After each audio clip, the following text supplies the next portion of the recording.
మేడిపల్లిలోని తీన్మార్ మల్లన్న కార్యాలయంపై జాగృతి కార్యకర్తలు దాడి చేశారు. ఆఫీసులో ఫర్నిచర్ మొత్తం ధ్వంసం చేశారు.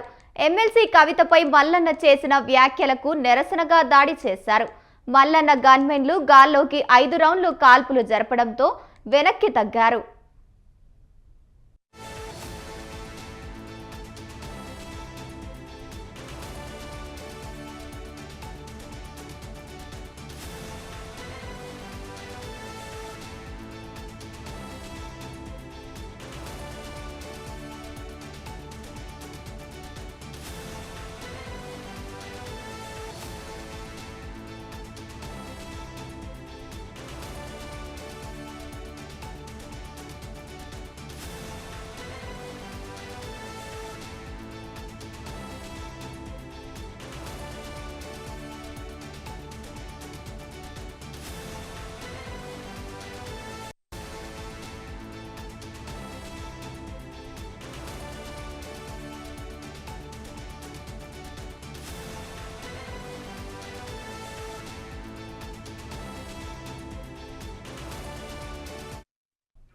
మేడిపల్లిలోని తీన్మార్ మల్లన్న కార్యాలయంపై జాగృతి కార్యకర్తలు దాడి చేశారు. ఆఫీసులో ఫర్నిచర్ మొత్తం ధ్వంసం చేశారు. ఎమ్మెల్సీ కవితపై మల్లన్న చేసిన వ్యాఖ్యలకు నిరసనగా దాడి చేశారు. మల్లన్న గన్మెన్లు గాల్లోకి 5 రౌండ్లు కాల్పులు జరగడంతో వెనక్కి తగ్గారు.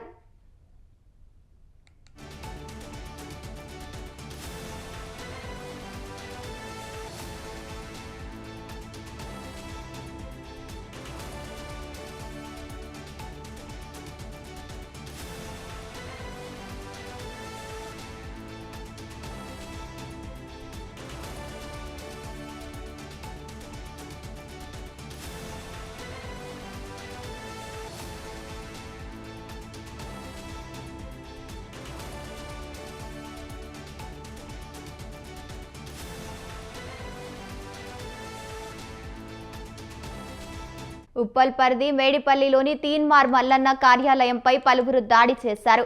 అందులోని ఫర్నిచర్ను ధ్వంసం చేశారు. భారత రాష్ట్ర సమితి ఎమ్మెల్సీ కవితపై అనుచిత వ్యాఖ్యలు చేసినందుకు నిరసనగా జాగృతి కార్యకర్తలు ఈ దాడికి దిగారు. కవిత చేస్తున్న బీసీ ఉద్యమాన్ని తప్పుపడుతూ ఇటీవలే తీన్మార్ మల్లన్న వ్యాఖ్యలు చేశారు.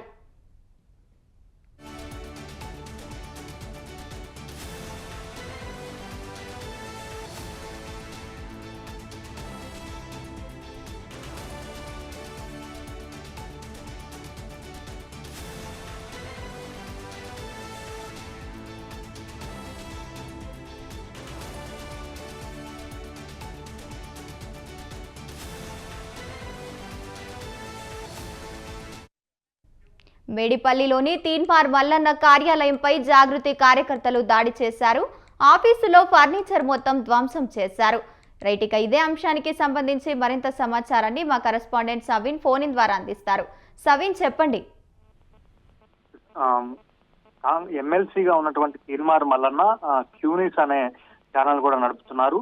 క్యూనిస్ ఛానల్లోనే ఎమ్మెల్సీ మల్లన్న తన ఆఫీసు నిర్వహిస్తూ ఉంటారు. ఈ రోజు జాగృతి కార్యకర్తలు క్యూనిస్ ఆఫీస్ పై దాడికి పాల్పడ్డారు. ముఖ్యంగా ఇటీవల బీసీ రిజర్వేషన్ కు సంబంధించి తెలంగాణ ప్రభుత్వం ఒక కీలకమైన నిర్ణయం తీసుకుంది. కేబినెట్ సమావేశంలో బీసీలకు లోకల్ బాడీ ఎన్నికల్లో 42% రిజర్వేషన్లు కల్పిస్తూ ఒక ఆర్డినెన్స్ తీసుకొచ్చింది.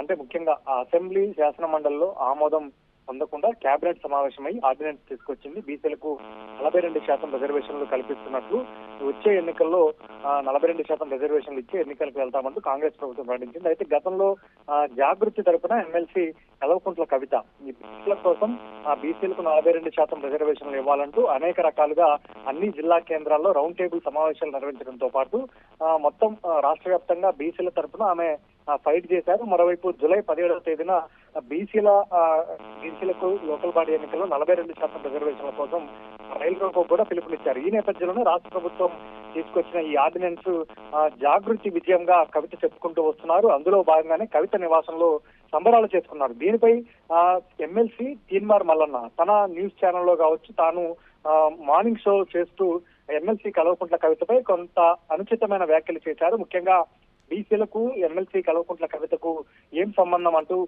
ఆయన ప్రశ్నించారు. మరోవైపు బీసీలకు 42% రిజర్వేషన్లు ఇస్తూ ఆర్డినెన్స్ రాష్ట్ర ప్రభుత్వం తీసుకురావడంపై కవితకు ఏం సంబంధం, కవిత ఎట్లా సంబరాలు చేసుకుంటారు, గతంలో కేసీఆర్ అధికారంలో ఉన్నప్పుడు బీసీలకు ఉన్నటువంటి 33% రిజర్వేషన్లు 23%కి తగ్గించారనే విధంగా అనుచితమైన వ్యాఖ్యలు చేశారు. ముఖ్యంగా మహిళగా ఉన్నటువంటి ఎమ్మెల్సీ కల్వకుంట్ల కవితపై ఎమ్మెల్సీ తీన్మార్ మల్లన్న వ్యాఖ్యలు చేయడాన్ని ఖండిస్తూ ఈ రోజు జాగృతి కార్యకర్తలు తీన్మార్ మల్లన్న కార్యాలయంపై క్యూనిస్ ఆఫీస్ పై దాడి చేశారు. ఆఫీస్ లో ఉన్నటువంటి ఫర్నిచర్ తో పాటు వీటినంతా ధ్వంసం చేశారు. ఇదే సమయంలో ఎమ్మెల్సీ తీన్మార్ మల్లన్న గన్మెన్ గాల్లోకి 5 రౌండ్లు కాల్పులు జరిపారు. అంటే ఆఫీస్ పై దాడి చేస్తున్న సందర్భంలో ఆ దాడిని ఆపు చేయడం కోసం ఎమ్మెల్సీ తీన్మార్ మల్లన్న గన్మెన్ 5 రౌండ్లు గాల్లోకి కాల్పులు చేశారు. దీంతో స్థానికంగా ఉన్నటువంటి పోలీసులు అక్కడికి చేరుకొని పరిస్థితిని అదుపులోకి తీసుకొచ్చిన పరిస్థితి మనకు కనబడుతుంది. ముఖ్యంగా ఎమ్మెల్సీ కల్వకుంట్ల కవితపై బీసీలకు సంబంధించి 42% రిజర్వేషన్లకు సంబంధించి ఎమ్మెల్సీ తీన్మార్ మల్లన్న చేసిన వ్యాఖ్యలపైనే జాగృతి కార్యకర్తలు మల్లన్న ఆఫీస్ పై దాడికి పాల్పడ్డారు. గతంలో బీఆర్ఎస్ పార్టీ అధికారంలో ఉన్న సందర్భంలోనూ MLC Teenmar Mallanna BRS party అగ్రనేతలు మాజీ ముఖ్యమంత్రి కేసీఆర్ తో పాటు BRS party working president KTR, Harish Rao, Santosh రావుతో పాటు ఇతర ముఖ్య నేతలను ఉద్దేశించి అనేక రకమైన కామెంట్ చేశారు. దీనికి సంబంధించి గతంలో తీన్మార్ మల్లన్న ఆఫీస్ పై దాడి జరిగింది. ఇప్పుడు జాగృతి కార్యకర్తలు దాడికి పాల్పడడం కూడా చర్చనీయాంశంగా మారిందని చెప్పుకోవచ్చు. గత ఎమ్మెల్సీగా కాంగ్రెస్ పార్టీ నుంచి గెలిచిన తీన్మార్ మల్లన్న ఆ తర్వాత కులగణన తర్వాత కాంగ్రెస్ పార్టీకి రాష్ట్ర ప్రభుత్వానికి వ్యతిరేకంగా కామెంట్ చేస్తున్నారు. సొంతంగా బీసీ ఎజెండాతో తీన్మార్ మల్లన్న కార్యక్రమాలు నిర్వహిస్తున్నారు.